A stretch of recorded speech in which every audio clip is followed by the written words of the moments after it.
Hi, everybody. It's finally here. Dream Theater just released a new song, and he's back. He's back. After, I think, 13 years or something. So it's always special when there's an original member coming back to a band. And I would say that he is definitely part of the band's sound and songwriting and musical development. Important to notice is that, of course, he's talking about Mike Portnoy, original drummer. Yeah. He just said he is back, but he didn't say the name. And of course, important to mention is both of us are big Dream Theater fans with a lot of knowledge about the band and their style. So I would say that we can definitely point out a lot of things that we heard from the song already. We have already heard the song, the new song Night Terror, so this is not like a live reaction. This is based on what we heard from the song and what we can talk about for you and give you as a little bit of information from, our knowledge. Absolutely. So let's give it a go. Let's get started with Night Terror by Dream Theater.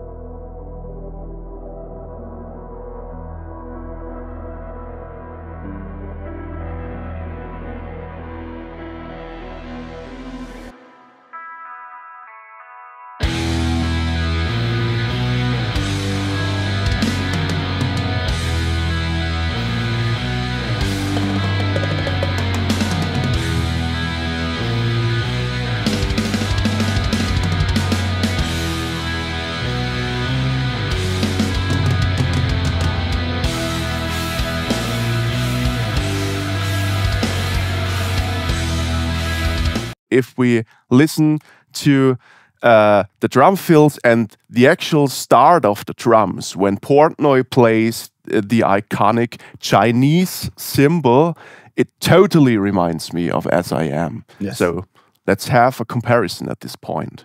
Here we are.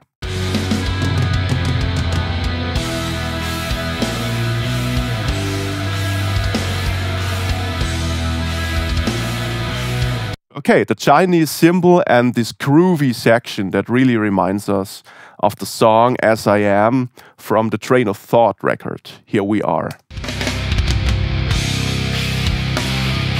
Yes.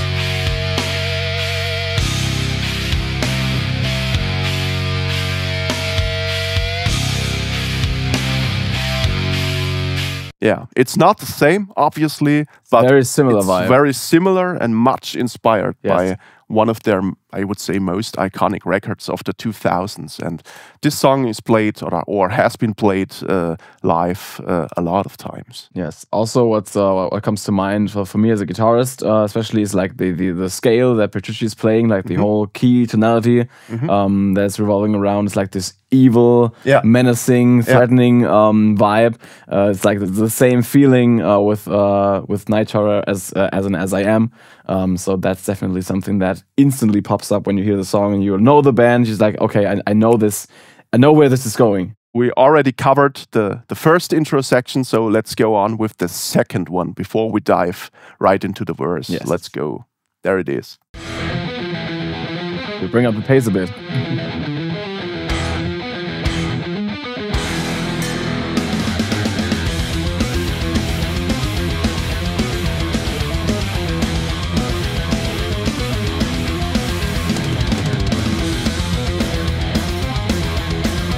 When the real guitar wall of sound kicks in, we also have the keys doubling the guitars with his special sounds. And so we have that huge sonic experience. And this part really reminds me of Systematic Chaos, actually. Yeah. There's a song called Constant Motion. So let's give this one a go. Here we are.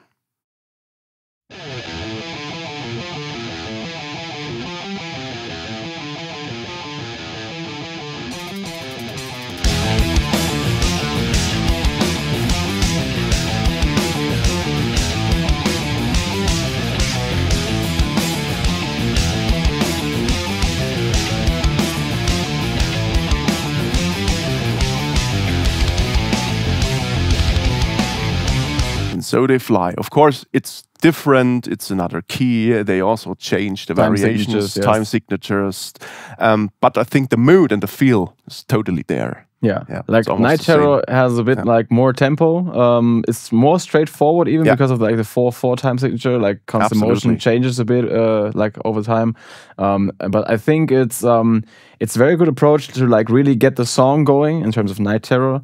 Because it's like this straightforward, as you said, like drums are driving a double bass drum, like very like as you could say, standard approach to drumming, like straightforward, like backbeat and stuff. Not too many variations in the beat, just to like get it forward, get it in your face, like fast guitar riff, the keys doubling it, huge sound and like in your face to just kick you off your feet. Basically. Absolutely, keep the thing going.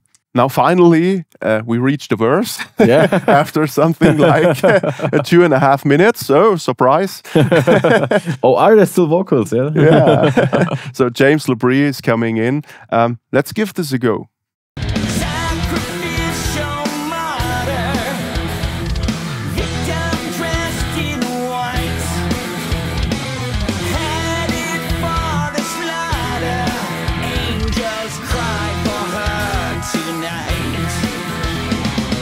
After the intro and the second intro that have kind of like kicked off the song, it's time to bring it back a little bit and like get the groove like in the focus and have like this melody that doesn't revolve around too many notes. It's very simple. It's very like, I wouldn't say all monotonous, but it's like kind of going there.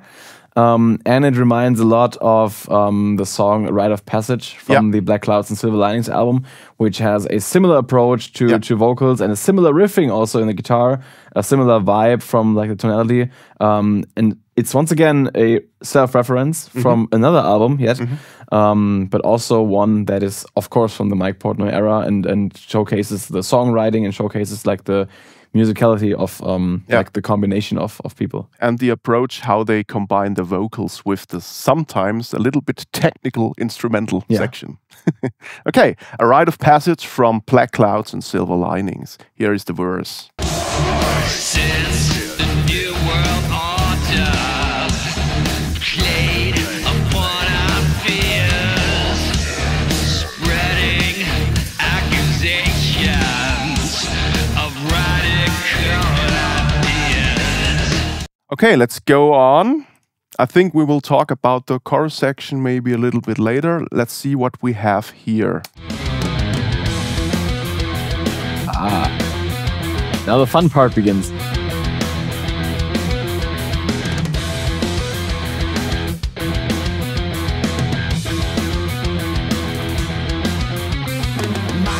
awake, body at rest, drifting through sleep transitions.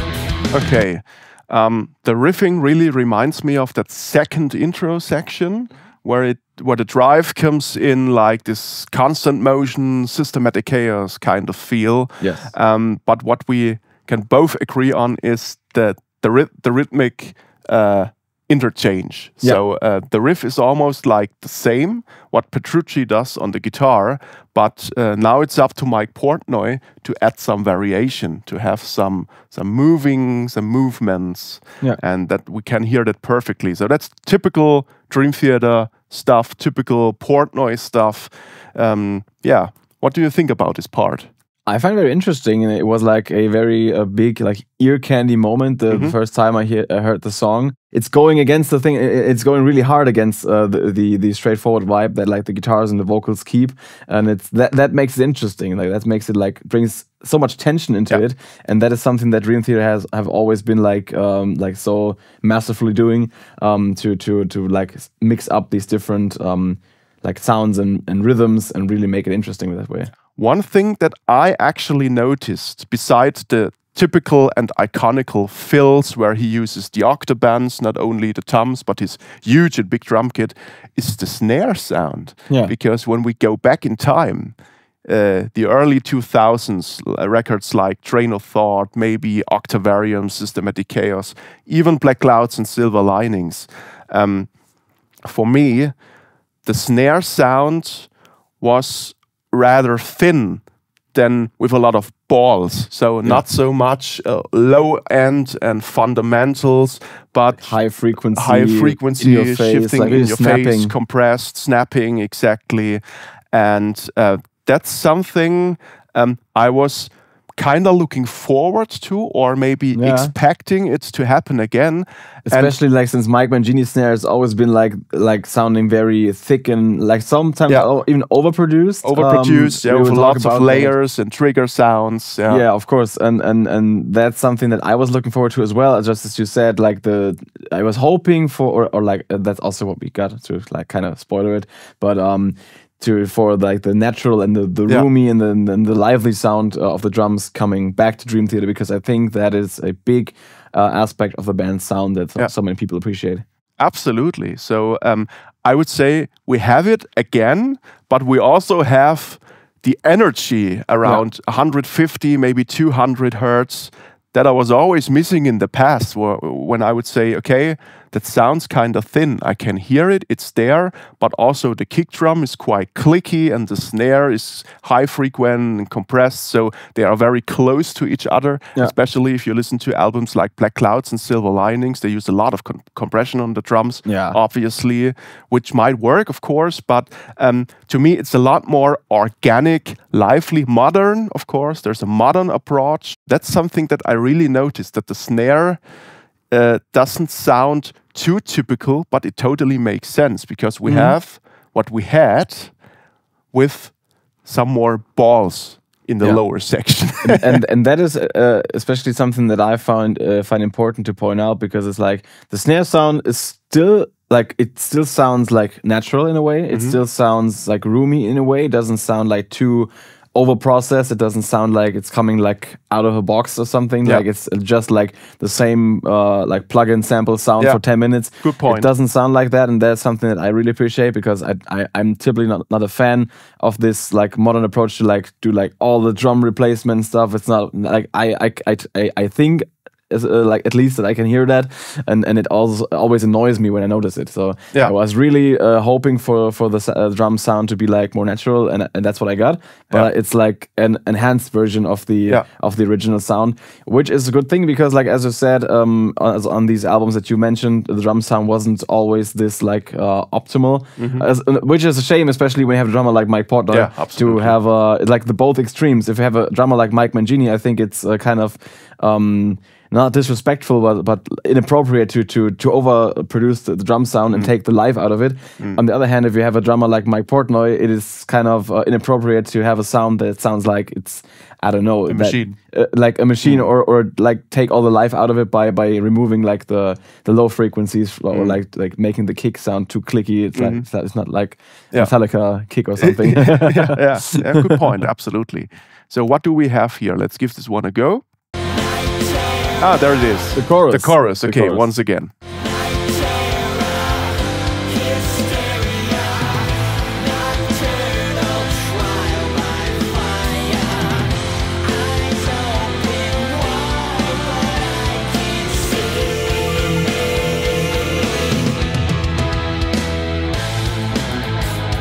I would say it works. Okay, it's functional. It's functional. It's simple. Why? It's like it's not like the big radio hit, like catchy chorus, but that has never been the case with Dream Theater choruses. I think they're mostly functional. To kind of break up the tension and to release the tension. Something that Petrucci always used to say in like a clinic or interview or something, where he mentioned that it's important, like if you do all the complex stuff, to get to a point where it's as simple as possible and releasing, because that is something that like the listener is going to appreciate for sure, and it has like a big effect, especially after a section like the one we all like had before that, with the rhythmic interchanges and stuff with the drums, and I think it's very, very useful to put this chorus here. It's like I said, very simple. It's lyrically very simple, and it always reminds me when I heard it of like it could be an Octavarium or stuff like that. Like it kind of seems like I've heard the melody before, or a similar melody from another chorus. I can't like put my finger on which song it would be, but it sounds very familiar. Yeah. But I don't think it's a bad thing. I think Absolutely not. it fits. Especially it fits the context of the whole song, like being an ode to themselves, basically. So it's I like it to their style. Yeah. Like they're not singing it but praising themselves, but they are celebrating their style and their signature sound, I would say, with the whole song. So it's definitely, as you said, totally functional, nothing too special. So they don't invite anything which is completely new, but it works in the context, especially when you have such technical stuff going on with rhythmical interchanges and different sections and even 2 intro sections. So it takes a while until they come to a point. So yeah, it's typical of them to do it in this way. And there are a lot of songs that I can say, for example, Forsaken or from Octavarium, these walls, which have a very simple structure when it comes to harmonies in the chorus section. Let's go on with the next section. What do we have here?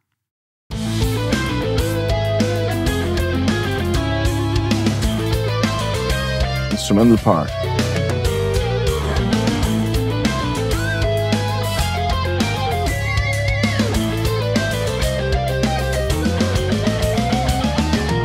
This is a typical dual lead part, and what I like about this part is the fact that there's not an overproduction going on, because there are other bands that also have only 1 guitar player, not 2 or 3 of them. But when they are in the studio, they make it sound like 12 guitars with a lot of rhythmic guitars in the background to make it sound huge and with a lot of balls. But in this particular part, there's some drums, there's some bass guitar, there's some keyboard lead stuff going on, some guitar lead stuff going on, and that's it. Yeah. So they try to make this part really shine so they can reproduce it live on tour as well. Yeah, without like 15 rhythm guitars missing and all of, or on the other hand, like the worst case would be they put it on the album with like all the rhythmic guitars and like live they like of course they cannot reproduce it and like the whole thing like falls apart because like the big sound wall is missing. So that's not the case here. It's just the way they would play it on tour, and that's also something that they have done in the past. As well. Yeah. So that's something typical that they keep it real. Yeah, they keep it real, so to speak. And that's cool. So it might sound small when you listen to this section because, where are the balls? Where is the wall of sound by the guitars? Well, the balls are in the snare. As we the balls are in the snare. Okay, so they try to compensate it a little bit maybe, but yeah. So yeah, that's a really cool thing that we noticed. Also cool is like now we're going with the odd time, so we have the 7/8 time signature throughout the entire part, so to speak. Good point. That is something that will keep going for a while. Also very typical. Rhythmic structure for Dream Theater, like the way they like express it in the song is like very well known from the band. So also a callback to the good old times.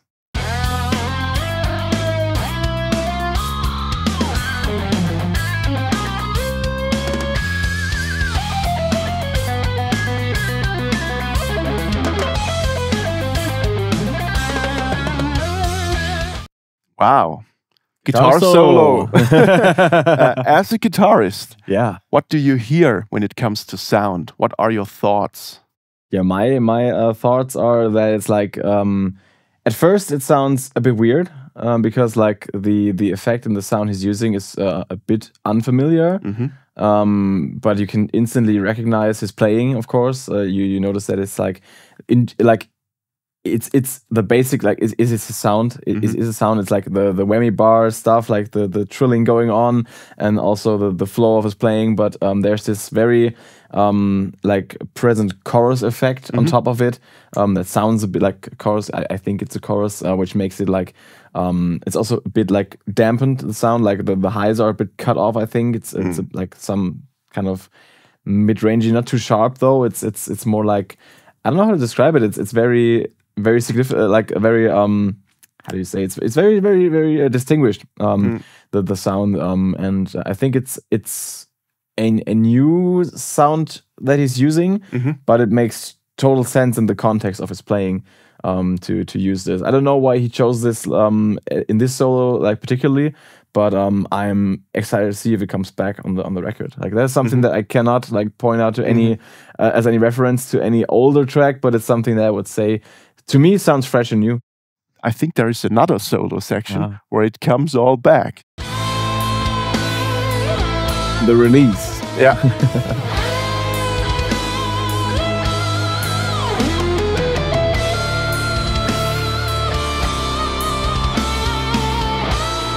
Yeah, this is totally Petrucci. This is something like Spirit Carries On. Yeah. A lot of their songs with an iconic, mellow and slow and warm guitar sound and style that he does. So, there's a section in the song, In the Presence of Enemies from Systematic Chaos, and I was right away reminded of this part.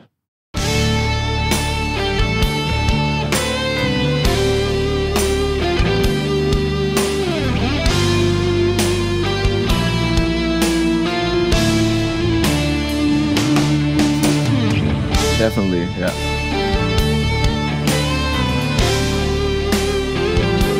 And so they fly. Also has like a similar effect than what we talked about before with the like tension and release principle that Dream Theater are so often using. This big release with a halftime pacing. We have the guitar like really dragging the notes and keeping them alive and holding them forever.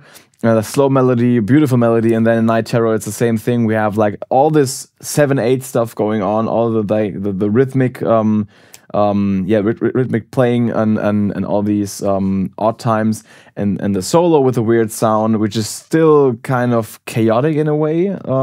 It brings it back a little already, but it's not as much as like this release part does, because we have the release once again. We have like the chaos is over, and we have like the beautiful. We have the halftime, the drums also with the double bass accents in between, leading into the next big hit, and it's very very like taken back and just to like calm you down again. And also with the whole thematic of like the night terror thing, like the like can't sleep and like stay awake thing, and it's also like this, okay, nightmare's kind of over. It's like the calm comes in. It's like also this the kind of emotion it creates. Not only what it does like musically, what's like technically done, but also the emotion it creates and the effect it has within the meaning of the song. Yeah, which they actually build up through music. Of course, the lyrics, but the music and what's going on musically as well. Sure. Yeah. I hope you enjoyed our today's session analyzing this new track by Dream Theater. Please check us out at HOFA-College. We actually have a few progressive songs that you can mix, so you will get the tracks. And we are happy to analyze your tracks. You are also allowed to send us your original songs, so we can give you something like a mix feedback that you can get better, improve your skills. And we offer different courses that cover different aspects of audio engineering, music production. And yeah, please check us out. Thanks for your time.